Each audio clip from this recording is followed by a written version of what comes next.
આપણા દર્શક મિત્રોના ઘણા બધા લોકો એવા હોય કે બાળકો મોટા થયા હોય ને લગ્ન સંબંધ ક્યાંક કરવાનો હોય ને ત્યારે મોટા ભાગના ગામડાઓમાં મેં એવું જોયું છે કે કોઈ એમ કે આ દીકરી કે દીકરો આમ તો બધી રીતે બરાબર છે, પણ એના દાદીને કેન્સર હતું, એનાથી મરી ગયા હતા, તો એમાં ત્યાં લગ્ન કરાય કે કેમ?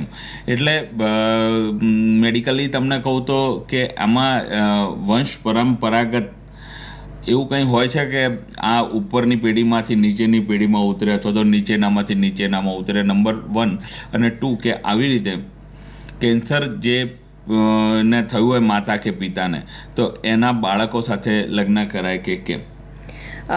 કેન્સર એ જનીનોની ખામી એટલે કે જેનેટિકલ ડિફેક્ટ જેને કહેતા હોઈએ છીએ એનાથી થતું હોય છે, પણ દરેક કેન્સર વારસામાં નથી ઉતરતું. અમુક પ્રકારના જે કેન્સર છે એને વારસામાં ઉતરવાના ચાન્સીસ હોય છે, એટલે થોડાક પર્સન્ટેજ હોય છે કે એ બીજા પેઢીમાં ઉતરી શકે, નહીં કે 100% દરેક બાળકમાં એ કેન્સર આવવાનું જ છે. અને પ્લસ જ્યારે બીજી પેઢીના લગ્ન થાય અને એ સામેવાળી વ્યક્તિ જો તંદુરસ્ત હોય અને તંદુરસ્તની જનીનોની સાથે બીજા તંદુરસ્ત ડીએનએનો જો મેળ થતો હોય તો હંમેશા જે કુદરતની સર્વાઈવલ થિયરી છે એ પ્રમાણે સારી હેલ્ધી જનીનોની જ ઉત્પત્તિ થવાની છે.